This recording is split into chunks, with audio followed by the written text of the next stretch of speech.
disaster. It resulted in over 250 lives lost, a lot of environmental damage, and was one of the items triggering the global industry standard on tailings management. So a lot of changes came out as a result of that. There was a study by an expert panel done right after the failure, led by Peter Robertson, and in their report, a few key observations summarized here. First point being that there was no apparent signs of distress prior to failure. The tailings disposal had ceased little less than 3 years before. Now, the water levels had not gone down significantly in the impoundment over time, so the water levels had stayed high.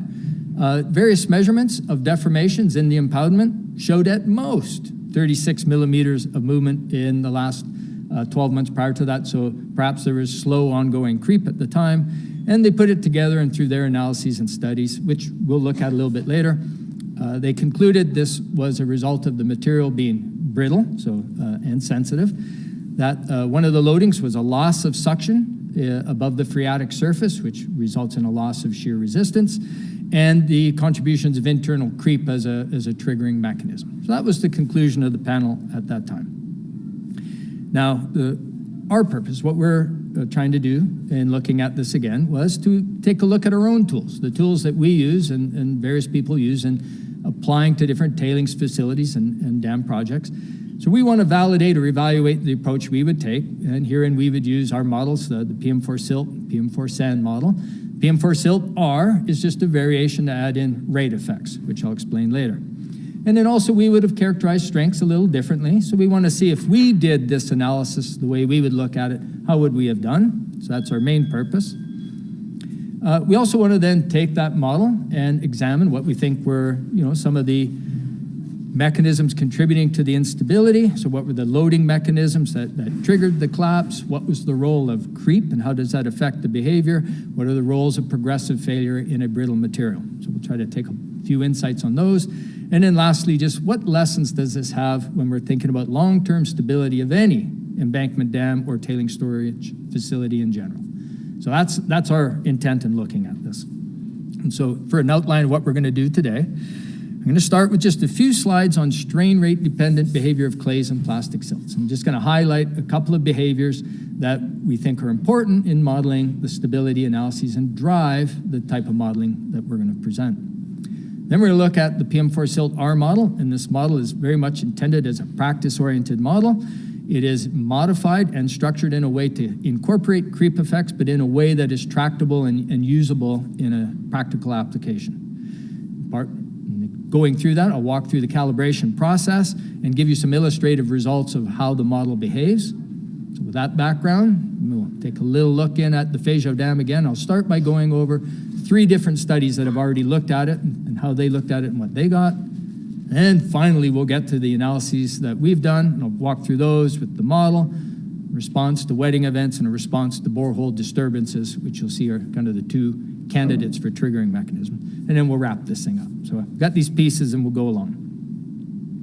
First thing is, this work was one part of the doctoral thesis for Tyler Othis. Tyler's now an assistant professor at Rutgers, and we have a paper in review on this, so who knows if that'll ever come out, but one day you might see it. But it's also in his thesis if you're interested. So with that, quick review of a couple of strain-dependent behaviors. We're talking about clays and plastic silts that we think are important when looking at stability problems. And this first one here is just a figure from Kalhawai in Maine. It's a summary of data of shear strengths for 26 different saturated clays. What they're going to do is they're compiling data and doing the tests. You can't see the mouse, it's good, at different strain rates.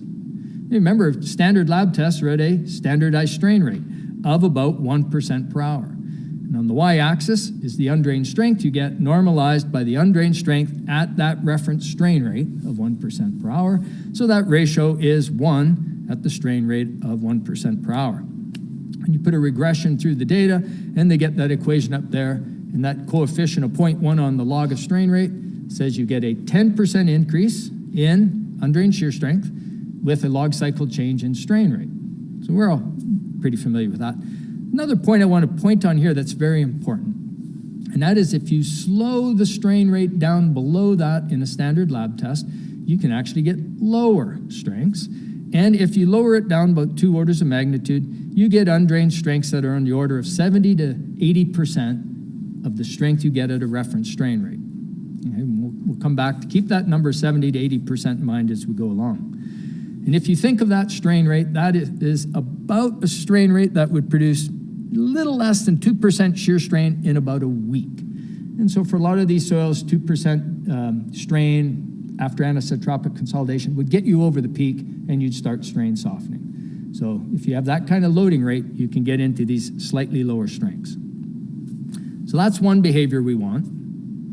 Kind of very closely related to that is undrained creep rupture. And here are some data. These go back to Campanella and Vade in the 70s on Haney clay, natural clay from British Columbia. And the figure on the left is for K-naught consolidated Traxel tests. Figure on the right, isotropically consolidated. They show about the same behavior. What you're looking at is the result of I'm going to show creep rate on the y-axis and time on the x. Now what's happening here is you take a sample, you consolidate it, and you bring up the axial stress to some fixed value, and you hold the stress constant. And if you hold that stress constant, the sample will continue to creep. And what happens is if you put a lot of stress on it, it creeps for a little bit, and then it undrained ruptures. If you put a lower stress on it, that creep rate will be slower, and it will decrease in time, and at some point it will start to accelerate and then very rapidly go to an undrained creep rupture. And if you take these lower ends of the stresses that will trigger an undrained rupture, they are typically about 75 to 80% of the peak undrained strength at a reference strain rate. And that 75, 80% is just like on the other figure. So somewhere below about that, you stop to get this behavior. And we'll come back to that again. Also, the rupture corresponds to about a week. So for an element level, you're looking at that's kind of the lower limit for getting these undrained creep ruptures. That's pretty typical. Now there's a third aspect of a throw in just to illustrate the generality of these rate effects. This is a study by Watabe and a number of co-authors summarizing just one-dimensional pre-consolidation stresses from an odometer test. And here what they're plotting are pre-consolidation stresses, or a vertical yield stress, normalized by the value you would get at a reference strain rate when doing constant rate of strain consolidation tests. And what you get is at that reference strain rate, that ratio will be 1. If you go faster, you get greater resistance to yield in vertical compression. You go slower, you get less. And the lower limit is out there again at that 80% range. The other thing in this data, you see they've got a curve on it, and they're kind of implying they see a trend where there's a lower limit below which you get an inviscid response, or there's no rate effect.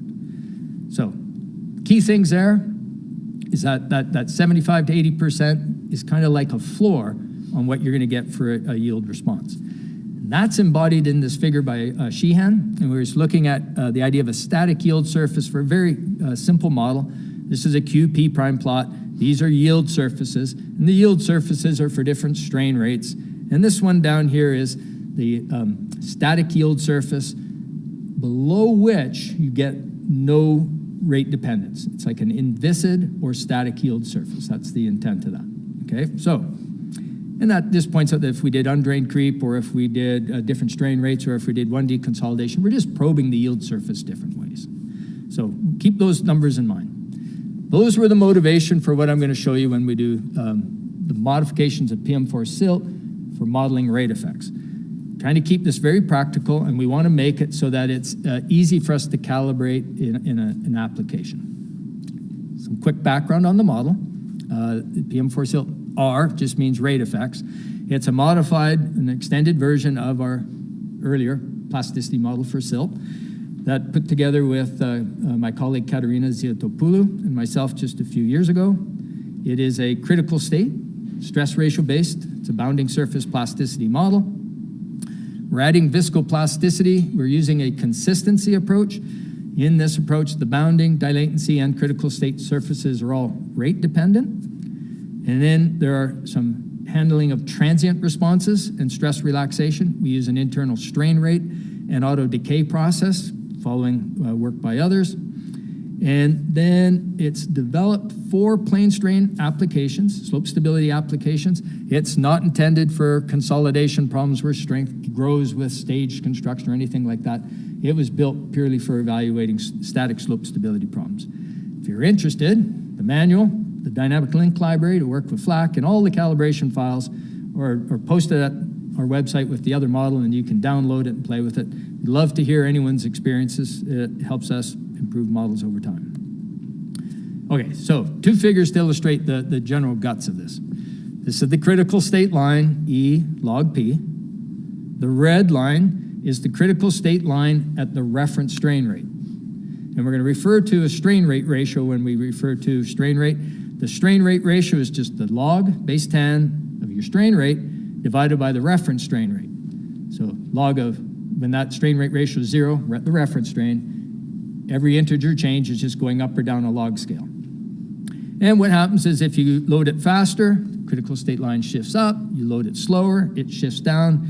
There's a lower limit to how far it goes down, and that is the static critical state line, which for the calibration here is about 3 orders of magnitude down on strain rate ratio, right? So allows us to dial in. We'll put a little strain rate dependence on the critical state line. We also put strain rate dependence in on the frictional resistance.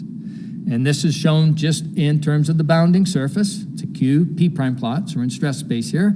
The red line is again at the reference strain rate. This is shown for a fixed void ratio. So what happens at a fixed void ratio, you change stress on the x-axis, you get a different state parameter. So you get a curved yield surface as a result of that. And if you load it slower, you move down till you get to the static yield surface. For reference, the critical state points for this example, this void ratio, shows us that point there. And what happens is if you load it quicker, those critical state points move up. They move up because we're shifting the critical state line, the value of P prime, as well as the friction angle. Okay, so those are the motivations by which we get rate dependence into the model. Okay, that's it for the background. If you want equations, we can talk after. Now, what we want to do is switch, and we're going to talk about why we structure the model a certain way and how we calibrate it. And here I find it kind of useful to back up and talk about the approach to calibration, because we all come from different backgrounds and there's different views on how to tackle this. And so just as 2 example scenarios of how we might bookend views on calibration. One would be a very traditional mechanics and materials approach, and the other one is a more generalized approach for practice. So if you think of a mechanics and materials approach, very common to think of, I'll do the lab testing. I'll measure the fundamental soil properties. I will then calibrate the constitutive model directly by simulating the lab element test. And if I match that element test, I'm relying on the constitutive model to predict the behavior for more generalized loading conditions. That makes sense, and it is quite tractable when you're simulating lab element tests or when you're doing model tests like centrifuge test on the bottom left with uniform reconstituted soils. It's generally not tractable when we have to apply it in practice when you're dealing with natural variability like a meandering river environment on the bottom right, or with an environment like that, you look at the depositional units, the strong variability over short distances, what material are you going to test? And by the way, we have a really hard time with sample disturbance effects. So it's not tractable in general. So we end up doing things in a more generalized approach in practice. You start by taking all the data available to you, go back, we synthesize all the information we have. Now that might include lab tests, it might include in situ tests, correlations, our understanding of the geology, and we put all that in the hopper and we interpret it. We then set the targets for the responses and properties that we want to use as designers, and we're going to pick those numbers or the range of numbers we want to use, and then we are going to use those as the targets for our calibration. And generally, that approach to pulling synthesis of data together and setting targets is a more tractable approach, both for application as well as research. So that kind of sets the stage for how we're looking at these problems. And really, another way to look at this is I'd really like to emphasize we're going to split the task of how you characterize the soils from the calibration of the model, and try not to mix those 2 effects. Characterizing soils, you estimate all the key properties and you use all the best means available to you. You're going to recognize limitations in your data sources, and you recognize and identify the inconsistencies. A modulus from a shear wave velocity test will not agree with the modulus you measure in a lab test because of compliance and other limitations in experimental methods. You need to know those things and recognize them. After you've decided what you want to hang your hat on is when you go and calibrate the model. And you select your parameters based on the thing you're trying to match a target response, your interpretation or synthesis of that data. And here what you're going to find is your calibration now obviously depends on the data you prioritize. It will not solve your data inconsistencies. You cannot ask somebody to match the in situ shear wave velocity and then complain that it doesn't match the stress strain response from a simple shear. Those data are incompatible. That's not a calibration problem, that's a data inconsistency problem. So you want to make sure you separate those two thoughts. And I'll illustrate that by looking at a typical example.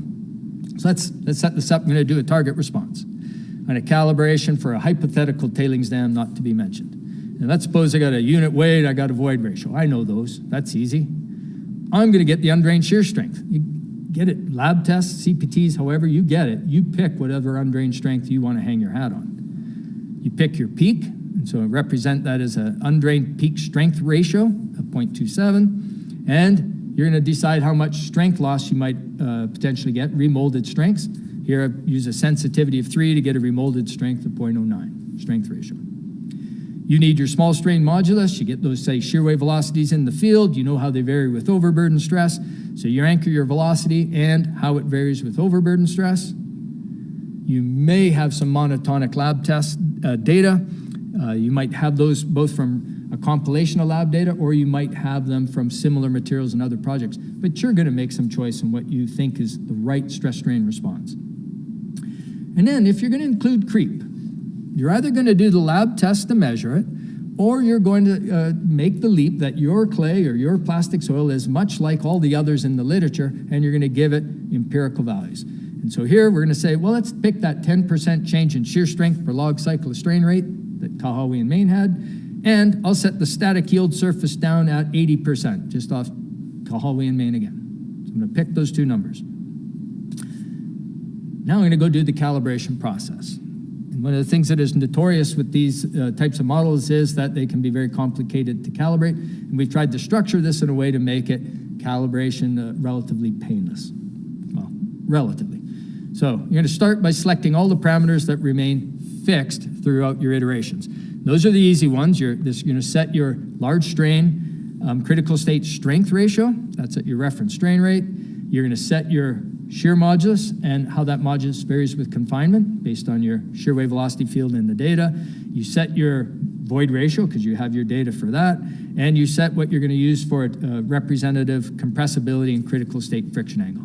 You have them from your data or you pick them empirically. Either way, those are fixed. Now you're going to take this model and you put it in a single element numerical simulation and you simulate the monotonic undrained loading response. We typically do direct simple shear, plane strain compression and extension, and all of these will be at the reference strain rate. You take those and there's 3 parameters, the bounding surface parameter, the contraction rate parameter, and the plastic modulus ratio. And we take those 3 numbers and you iteratively adjust those to get your desired stress strain response. Get your peak undrained strength and the shape of the stress strain curve you want. After that, keep those properties, you go and do undrained monotonic loading for a range of strain rates. And here there are the 3 parameters.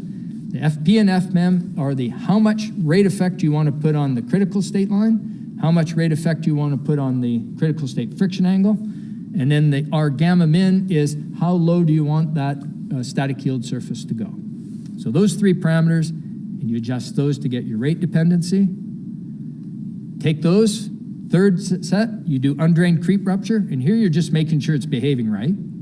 If you don't like what you get, you update those 4 parameters to tweak it the way you want. Step 5, you repeat 2 through 4. First time you do this, you'll probably go around the loop 3 or 4 times. After a little practice, you can usually nail it within a couple times around the loop. So it's structured to be able to calibrate it pretty quickly. Show you some responses. These are just going to show direct simple shear tests at the reference strain rate first, stress strain on the left, stress path on the right. This blue line down here is a one-dimensionally consolidated, undrained, simple shear test. And you see that peak on that stress strain response is at a strength ratio, stress of about 0.27. The samples are numerically consolidated at 1 atmosphere overburden stress. So that's our strength ratio of 0.27, right? That's our target. So we're just getting back what we targeted for calibration. Now, if you anisotropically consolidate it with an initial shear stress, what happens is you get a little bit higher shear strength, which you should, and you get a smaller strain to peak, and that's exactly what you'd see with lab data. So it's behaving properly. Now we take the model and we go do different strain rates. The blue line in the middle is that reference strain rate. There's your peak strength ratio of 0.27. You load it faster, strength goes up. You load it slower, strength goes down. It never goes below 80% of that peak reference strength. You take the peaks off those simulations and you put them here. Peak strength on the y-axis, strain rate ratio on the left, and the calibration is giving us our target, 10% change per log cycle strain rate, and there's our plateau on the static yield surface at about 80%. Now it turns out the simple shear is just a little bit above that, and the plane strain compression extension are a little bit below that, and there's a K-naught dependence in there, but not so much, basically pretty close. We test it. Here's the undrained creep rupture for the same model parameters.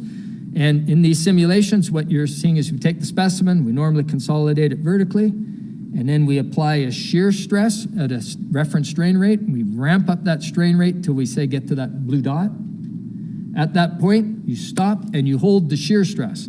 The blue line is when the shear stress is 75% of the reference undrained shear strength. And when you hold at that stress, it's below the static yield surface, you get no movement. When you're up at 79% of the reference strength, we get an extra millimeter or so, or fraction of a percent strain, but it becomes stable because it's still underneath that static yield surface. At 80%, we get undrained creep rupture. And that undrained creep rupture occurs in about a week, which isn't a surprise because the model was built based on those typical results I showed you earlier. And then if you load it more quickly, you get more rapid undrained creep rupture. So that's just to show that the model reproduces what we're intending to approximate.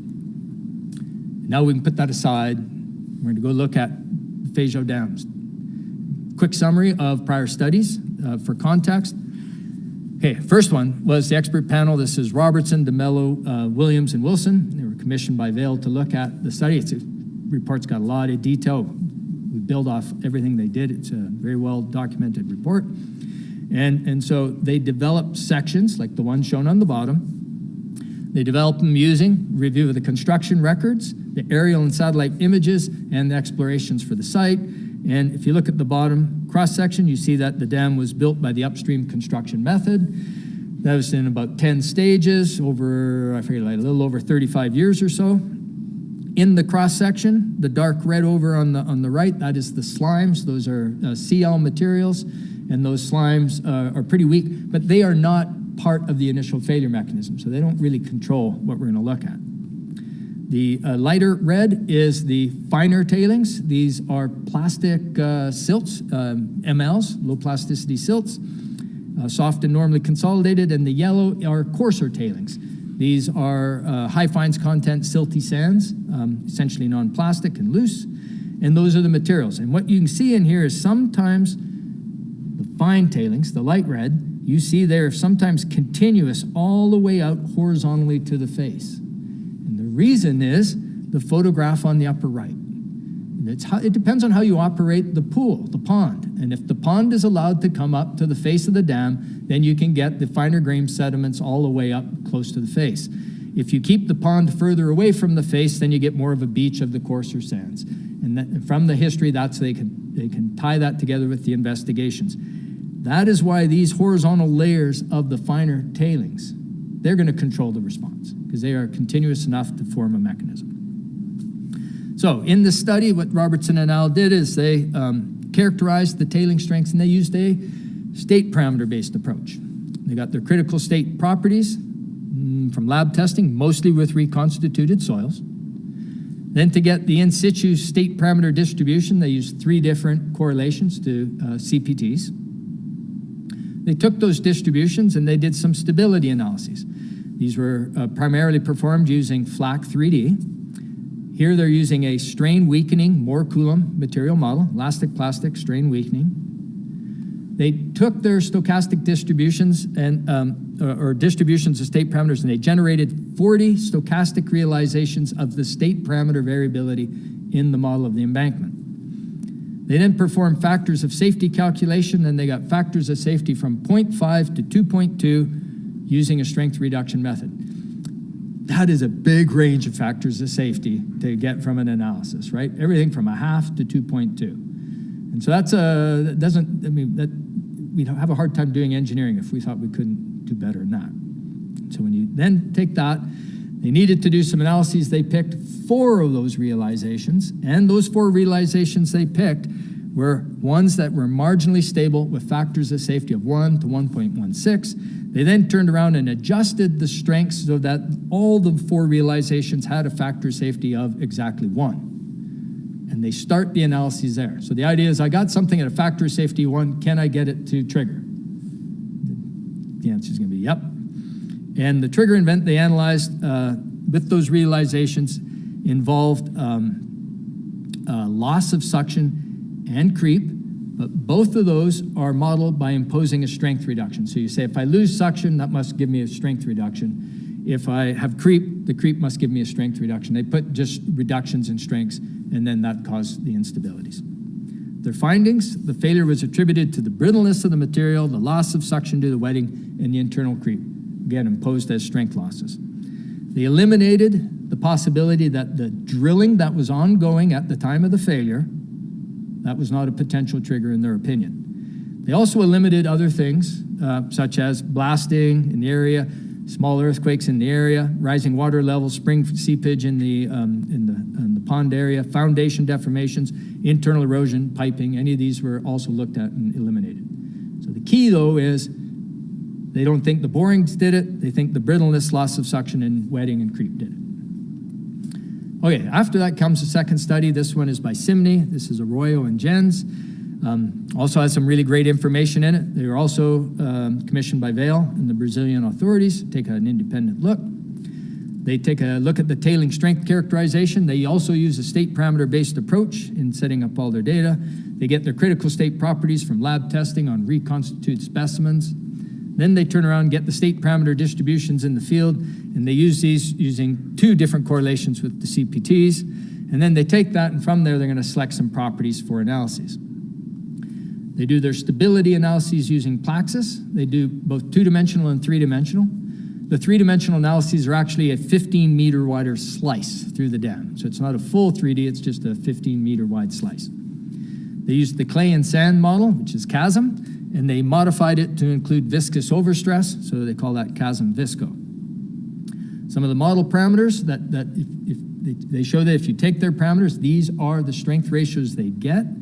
For the fine tailings, it gives you an undrained peak strength ratio of 0.21, right? SU over sigma V prime, 0.21. Keep that number in mind. We're going to be talking about this number a lot because it controls a lot of things. And if you look at the remolded strength, it's really low, right? So it's quite sensitive.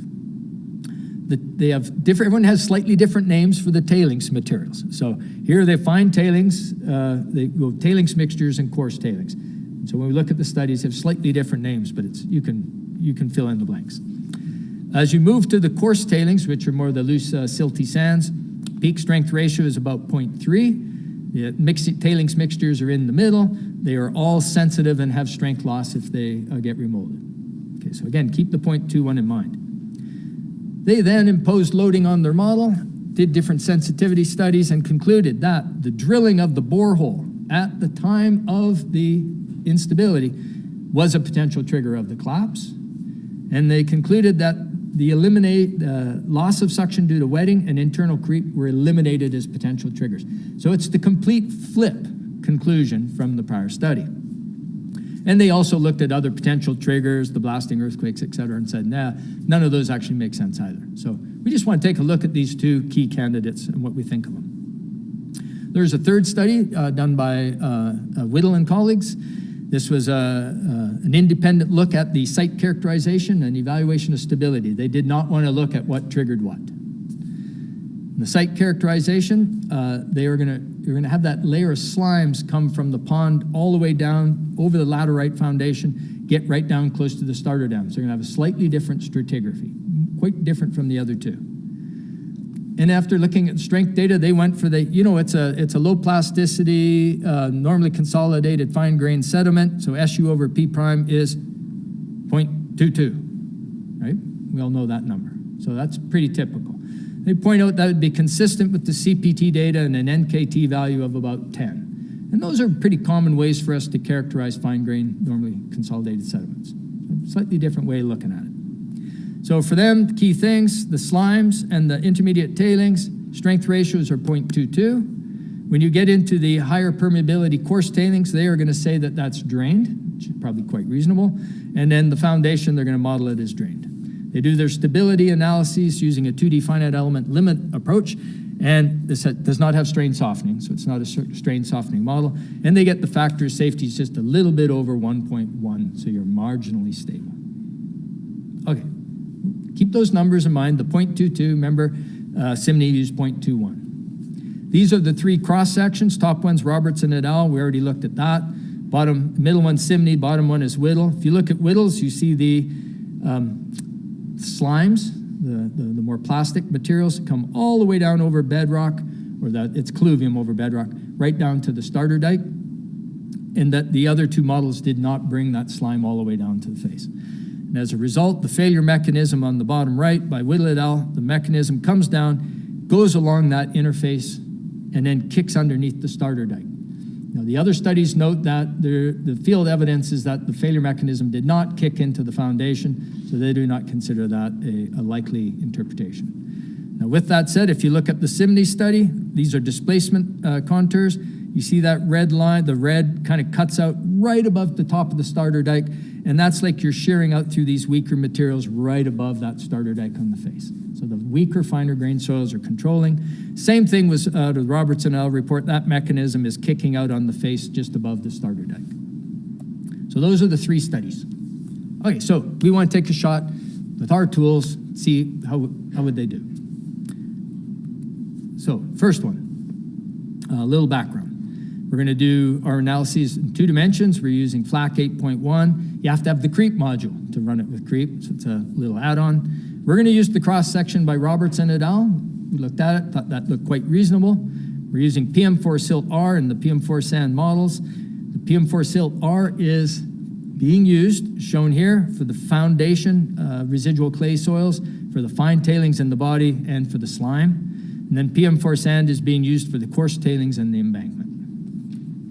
Zones in our model are about 1 meter high by 2 meters wide. You get about 45,000 elements. There is a bit of a mesh effect that comes in on this that we'll talk about later. Now, we need strengths.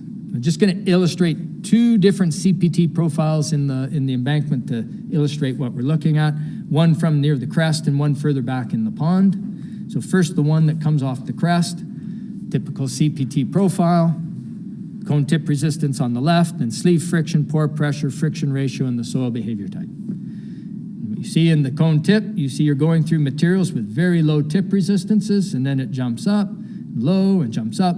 Whenever it's low, you're getting a classification of a soil behavior type as clay-like. That's the fine tailings. And then whenever the tip resistances jump up and they're more on the order of 10 to 15 MPa, those are the coarse tailings, the SM, loose sands in the body, and they classify as sand. So that's what we're looking at. I want you to look at the clays for a second. If you look at the fine tailings in there, and you just draw a straight line down through those, you see they're approximately linearly increasing with depth.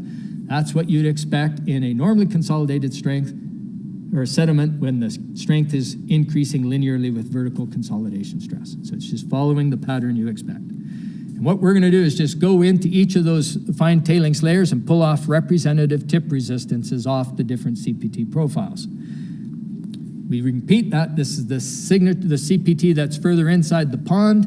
You see pretty much the same pattern. You see a little bit weaker materials up near the top because you're getting in some of the slimes, which are a little weaker, and the stresses are a little lower. But if you take all those fine-grained tailing strengths and put them on this figure here, this is that cone tip resistance versus depth. Each of those points is off one of those layers.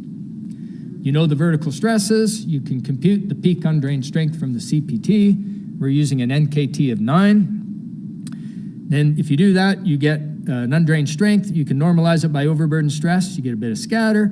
If you were picking numbers out of that, you'd pick a lower percentile. We'd get something like a strength ratio of 0.21. Now, if you used an NKT normally with like Boston Blue clay or San Francisco Bay mud or sedimentary clay, we might use a number bigger than 9. We might use 12 or 14, in which case our strength ratios would drop down in that 0.16, 0.17 range.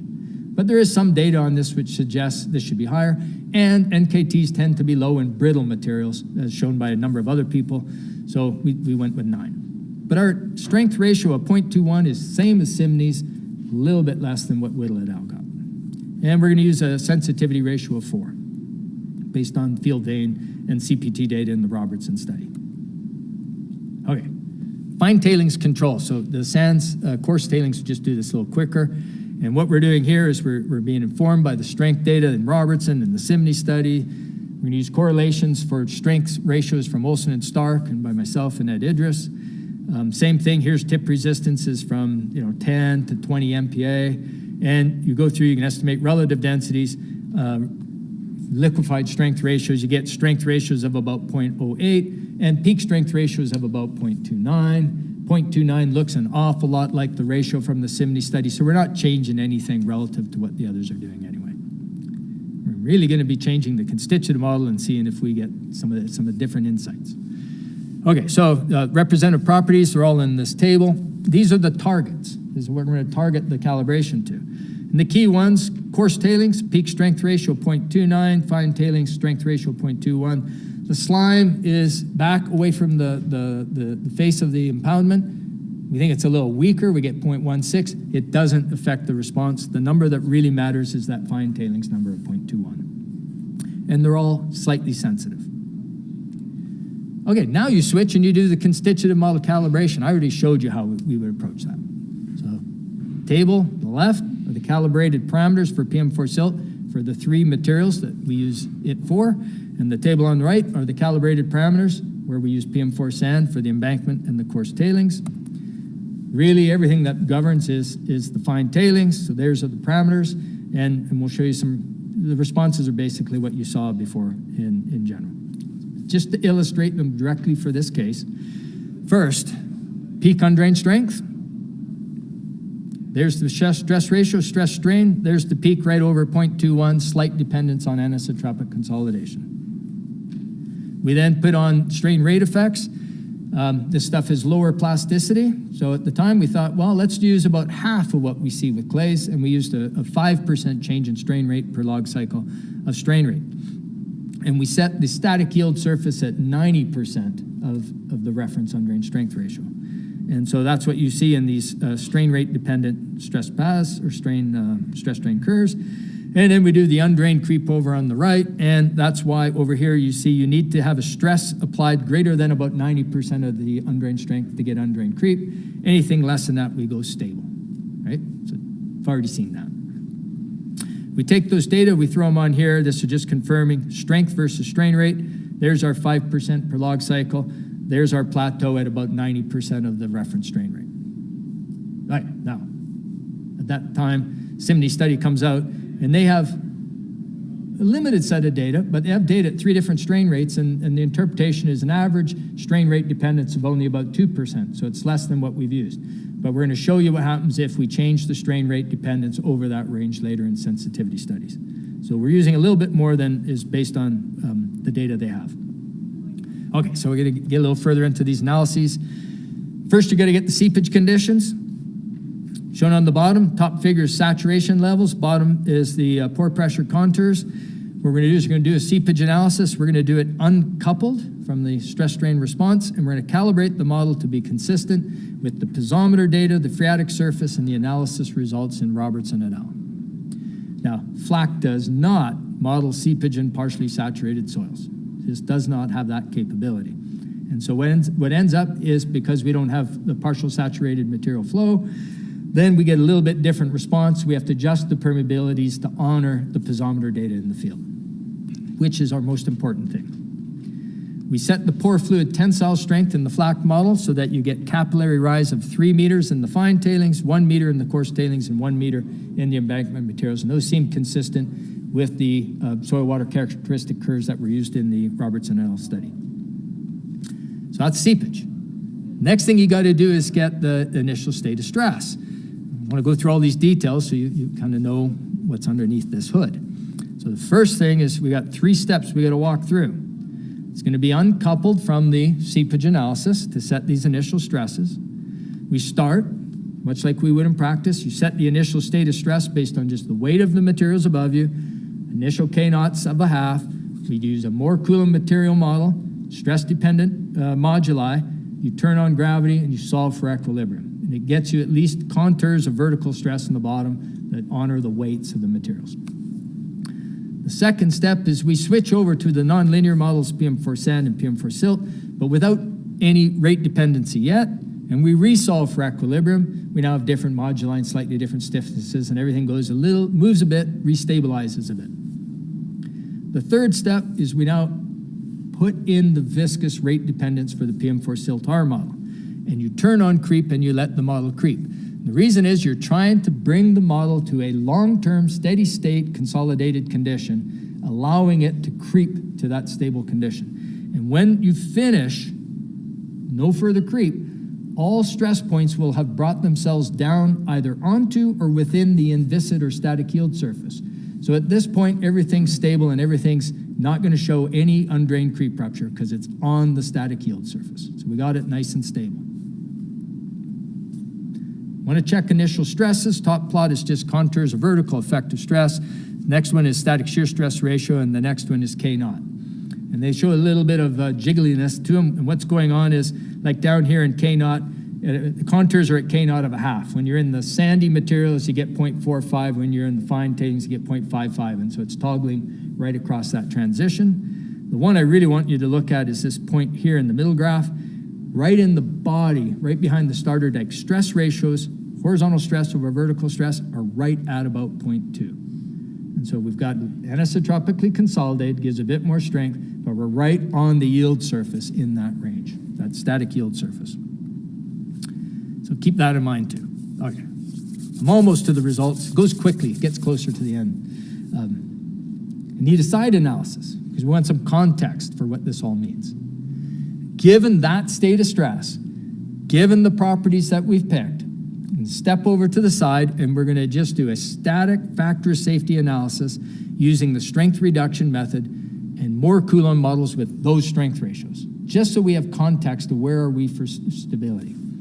And here, we take those strengths again and the stresses, and if you do drained stability, you get a factor of safety about 1.5 for long-term stability. Pretty consistent with what others get. If you allow for consolidated undrained strengths in the saturated tailings, that factor of safety is about 1.06. Now, that's a little less than the numbers that Whittle et al. Got, but we're using a strength ratio of 0.21 and they're using 0.22. That's a 5% difference, and that's enough to explain the difference in the factors of safety. So really the numbers are quite consistent and sensitive to what you think the undrained strength ratio is for that fine tailings. Okay, so that's keep that in context. We are close to unstable. So now, finally, we get to do some loading. So we're going to do some loading to wetting events. And the wetting events are going to be modeled by progressively increasing the degree of saturation in any of the unsaturated soils, which is just that sliver of the embankment above the phreatic surface.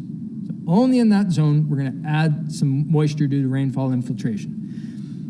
Also, in the zone where we had that 1 to 3 meters of capillary rise, we will negate any loss, any suction, any negative pore pressures. So we'll turn those off. And that's a smaller effect, but do it as part of being consistent with the other studies. And we'll apply this additional loading over 4 days just as purposes of this study. Now, the primary effect of what we're doing is increasing the slide mass weight. And in this table, I'll point out, if above the water table you increase the degree of saturation 15%, what happens is you're increasing the water content in the fine tailings by a bit more than 4%, 3% in the coarse tailings, 2% in the embankment. These materials are just the sliver portion above the phreatic surface. it turns out that is about a 2% increase in the mass of the slide. A 2% increase in driving mass get you a factor of safety of 1.06 down to like 1.04, right? So keep it in that context. Now, here's the undrained loading response to that wetting event. And what you see is horizontal displacement at mid-slope on the embankment face, time after the wetting. And then the wetting is, and the wetting, I'm sorry, there, 4 days. Now, 5%, 10%, 12% change in saturation level, it's stable. Not only is it stable, it moves less than a centimeter, right? So it's not going to cause a lot of movement and it doesn't go unstable. At 14% change in saturation level, that 2% increase in driving stress, it comes up, goes over a centimeter, goes along, it's mostly under a little over a centimeter, and then undrained creep rupture, which happens out there at several days, like a week or so later. I think it's about 3 weeks later. Does it animate? No, comes out later. So I think it's about 3 weeks. And if you have any larger loading, it ruptures quicker. Okay, so it only takes a small change in loading because all you got to do is get one zone to go over the peak and they're brittle materials, and then progressive strain softening takes over and does the rest for you. And that's illustrated here.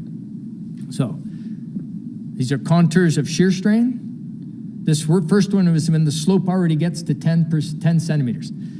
At 1 centimeter, strains are small, and there's nothing to really see. But once it starts to go, the point I wanted to make is that is a layer of the fine-grained tailings just exiting above the first starter dike, and that's the material that's controlling the formation of the mechanism. And that's right where the initial static stresses are, right near the yield surface. So you start yielding there, and as it starts to move, the mechanism progresses until it kicks up at the crest, you get a slide, and then you get the retrogressive sliding going back. So that's one analysis. Okay, now, but I really think these models, anytime you do analysis, one analysis is like probably more dangerous than anything else. You really need to do the parameter studies to make sure you understand what the thing is telling you. And so here, walking through some sensitivity analyses. The top one is the baseline case that we just looked at. The next two are, what about the rate of strain softening? Now, we know we have a mesh dependence in any strain softening material. We know flak doesn't handle that very well. And so there's some issues about how one might do a length scale for a localization. So we're approximating that. What if we treated this as more brittle or less brittle?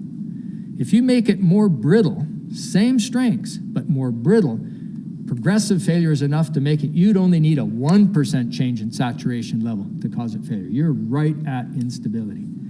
If you make it less brittle, you'd need about twice the change in loading to cause an instability. The next ones are the rate dependency. And really what matters in the rate dependency is not the peak strength, but the static strength, where that static yield surface is. And if we lower that static yield surface down to 0.18, and we can lower it to 0.18 this row or lower it with this row by changing different parameters, it doesn't matter. You lower that static yield surface strength ratio to 0.18, you basically need almost nothing to cause an instability because you're right there, factor safety 1. If you instead raise that static yield surface a little higher, then you need significantly more wetting-induced load to get the failure. So keep in mind that what we're talking is, these look like there's a lot of sensitivity to them, but you're talking about the sensitivity if I'm at a factor of safety of 1.06 or 1.04 or 1.08. Those are big swings and small difference away from factor of safety. More importantly, if you were estimating the undrained strengths in these materials, you just trying to get the SU over sigma V prime is got some uncertainty in it. And if you just use 0.23, 10% higher than us, or 10% lower, 0.19, that's the difference between being essentially unstable with nothing or able to take a significantly larger wetting load. So you're right on the margins. This is an example, or just to illustrate. Up to this point, I should have said we were doing the analyses with undrained strengths in the coarse tailings as well, the yellow zones. So here, we're going to treat the yellow zones, the coarse tailings, as drained, because in that week or so of loading, those coarser materials could have drained.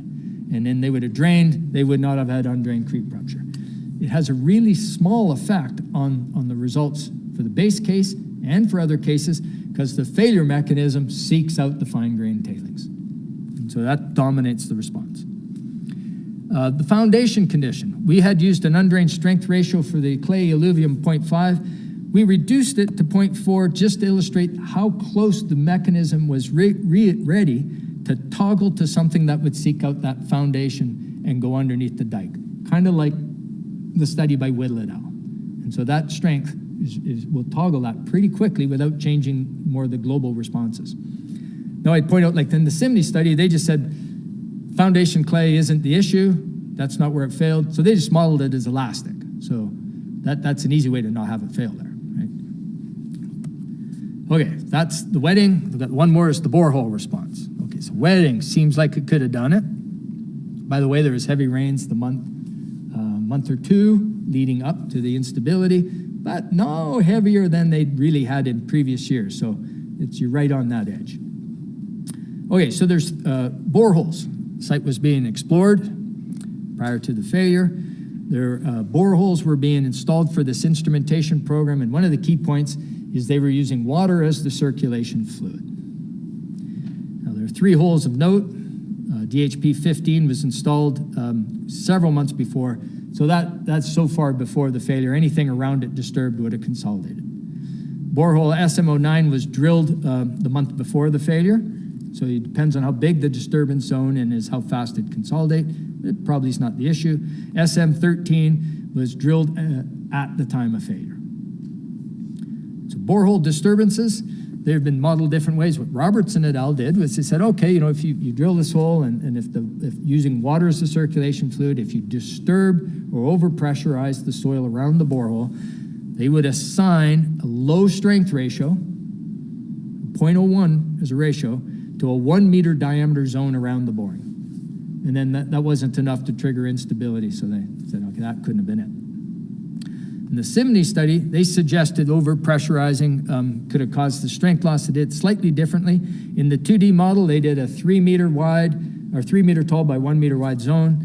In the 3D slice, that 15 meter wide slice, they did a 3 meter by 1 meter by 1 meter wide zone. And they showed that that was enough to trigger their instability. Now, I'd point out that the other mechanism that I would have drawn to would be hydraulic fracture. If you got poor fluid, using water as the circulation fluid, you're right at the surface, low horizontal stresses in the dam. You set up a hydraulic fracture, you could get a fracture that's thin and extends over a wide area, and that would weaken a larger area. So, for context, again, we'll do sensitivity.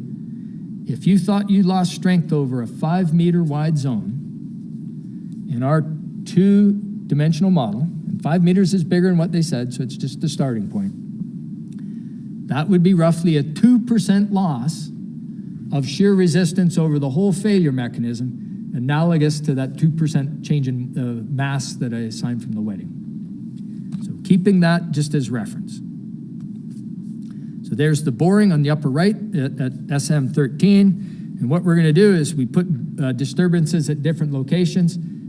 The worst case is anytime it's anywhere near the middle where the failure mechanism is. So the one I'm showing is there for illustration purposes. So we're going to put a low strength ratio right in that 12 meter wide zone. And what happens is if you do that, you essentially get the same failure mechanism as we showed earlier. Either of these mechanisms drop the resistance or increase the loading 2%. Strain softening takes over, and you get an instability. It seeks out that weak, fine tailings. And the failure took about a day or so to happen. One of the things that's kind of interesting, I wanted to flag on this, is these are contours of shear strains at different times. If you look at the top one, the borehole disturbance is up here, but the rupture actually starts down here. And what happens is when you weaken the resistance at the borehole disturbance, you transfer stresses, and actually it's down in that overstressed region near the toe that those elements start to go in undrained creep rupture, and then the mechanism propagates back through the borehole disturbance zone. And so I thought that was a very kind of interesting feature to pull out of that. And if these run, these are just illustrations of it. And And as this thing's running along, this is the wetting event side. Right about where my mouse is, you'll start to see yellow showing up. And that is as strains start to grow. There's 1-2% strain, and then those strains grow, and then the mechanism is going to rapidly develop upwards to the crest of the slope. So they're growing, and shouldn't take too much longer. There we go. The one on the right is the borehole disturbance. I'm going to point out the borehole disturbance is right there. You can see it in yellow already, but the real mechanism started lower to the left, and then you see as it starts to grow and grow, it'll eventually propagate back up with about the same mechanism. Give that a second, and there we go. So both seem small changes in loading. Now sensitivity. That was the baseline that we just looked at. We disturbed a 12-meter wide zone, so it's a pretty big disturbance. But if you look at strain softening, if we make the material same strengths, but we make it more brittle, you only need to disturb a 2-meter wide zone to make this thing go. If you make it less brittle, you have to disturb a bigger zone. You're right on the edge. In terms of rate dependency, if you lower that static yield surface down to a strength ratio of 0.18, you don't need to disturb hardly anything to cause an instability. You're right there. And in the bottom, if you allow for a 10% uncertainty in your undrained strength ratio you're using, same thing, the lower strength ratio, you don't need to do hardly anything to push this over the edge. And if you're 10% stronger, you need a really big disturbance to push it over the edge. But you're right in the end, and we can't really differentiate. We're picking hairs. Now, wrap up a couple of conclusions. So, first of all, I'm looking at the Feijao Dam.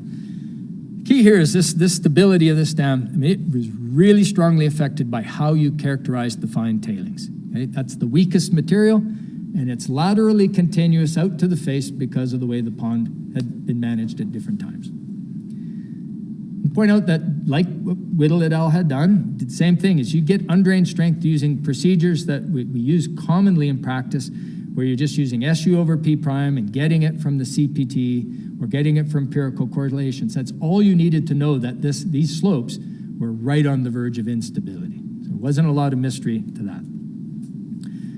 Because of that, there are small changes in loading were capable of triggering an instability for this slope. Right? We're marginally stable against undrained loading. The intensity of the loading or a disturbance that would be required to cause that instability, that's sensitive to the characterization of the fine tailings. So how much do you need to push it over the edge? Well, it depends if you think the strength ratio is 0.2, 0.21, or 0.22, right? It's really sensitive to that. And so a wetting event, infiltration, significant borehole disturbance, a hydraulic fracture, or a combination of the two are really plausible as triggering events, and it's pretty difficult to rule out either as a potential contributor to the mechanism. Another observation that I'd make is that when we're looking at creep and rate effects in these types of problems, they can help us at least interpret the observations. Qualitatively understanding and recognizing creep helps you understand what you're seeing. And it helps you, for example, understand that failures can be delayed after a loading event by hours to weeks, depending on the soil strain rate dependency. And I think that's a useful thing to always keep in mind. And then Dave and I have talked about this before, and its issue is you're competing against the rate of consolidation. I didn't talk about it, but just for you, for Dave, one of the issues is if you have a thick layer of fine-grained tailings and it's creeping, it's also consolidating. And what happens is you need the middle of the clay layer has to consolidate enough to beat the rate of creep. So if a layer is going to take weeks to consolidate, the middle of the layer is still staying high pore pressures. If it's staying high for weeks, you got to allow for strengths that would correspond to weeks of loading. If it's going to consolidate in days, then days of loading. It's going to take months, you got to think about months of loading. And a little bit more complicated than that, but that's the challenge to kind of sort out. Kind of more general conclusion. Again, our whole motivation was to take a shot. We're using our models on a number of different facilities and dams, a lot of consultants using it. We want to see if everything's making sense. And so using this combination of tools, the FLAC models, the PM4 silt and PM4 sand models, and the way we would characterize the materials, you're in pretty reasonable agreement with the observed performance. You get the kind of right shape and pattern of the deformation and failure mechanism. You get the susceptibility of the triggering of collapse to minor disturbances. And you see that you predict small deformations and minimal pore pressure changes prior to collapse. You don't get a lot of warning. Now, last thing on this is just more general lesson, is that in our practice, for looking at slope stability problems, levees on soft clay, embankments in general, any kind of stability problem, there are several texts and manuals in our discipline that do not recommend or guide consideration of using consolidated undrained strengths for long-term loading. They use just long-term loading as drained, so they used long-term drain loading, and they would only use undrained loading if they had a significant loading case. Now, Scott Shoebridge discussed it in a paper about 3 years ago, and unfortunately he passed since then, but he raises some good points in history on there. Now, others recommend you would consider consolidated undrained strengths even without a loading condition, like in Ladd's 1991 Rankine lecture, or Draghi lecture. And I think that's a lot better way to go at it, because if you do that, you know how close to the edge you are. And so the present analyses just support that view that minor loading events can trigger undrained stability, and so you should always check the consolidated undrained strengths to know how close you are to the instability. And with that, I just got to thank a couple people. The first is Katerina Ziotopoulou, who's key to our development of these models, and then California